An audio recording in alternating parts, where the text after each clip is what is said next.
Bonjour à vous, ici Nancy, j'espère que vous allez bien. Bienvenue dans cette petite capsule où je mets de l'avant un avantage de la formation technopédagogique versus formation en classe.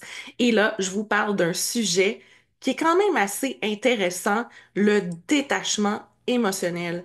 Puis si je vous parle de ce sujet-là, si j'ai décidé de le mettre de l'avant, c'est parce que nous, à l'école Cybelle, on parle de la vie avec un grand V. Donc, on essaie d'humaniser les deux grands passages de la vie, la naissance, la mort. Puis parfois, les deux s'entremêlent aussi. Les sujets sont pas toujours évidents à aborder. Des fois, on parle de l'aide médicale à mourir, de deuil périnatal, d'interruption volontaire de grossesse et j'en passe. Et c'est important au moment où on décide d'enregistrer cette formation-là, qu'on soit dans les meilleures dispositions émotionnelles possibles, d'avoir le détachement pour être capable de l'enseigner avec humour, avec douceur, avec bienveillance, avec énergie.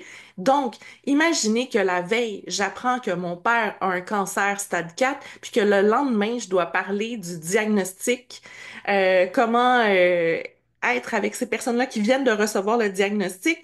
Je serais pas capable d'être autant détachée de façon émotionnelle. Donc, à ce moment-là, je choisirais d'enregistrer un autre cours, par exemple, ou de faire d'autres choses. Tandis que quand on est en classe, eh bien, si le sujet, ben, ça tombe comme ça, qu'aujourd'hui, le cours qui est prévu à l'horaire parle euh, de ce sujet-là qui est plus lourd de sens pour nous, selon notre vie personnelle, mais ça peut être plus difficile d'avoir le détachement requis et de se laisser submerger par les émotions.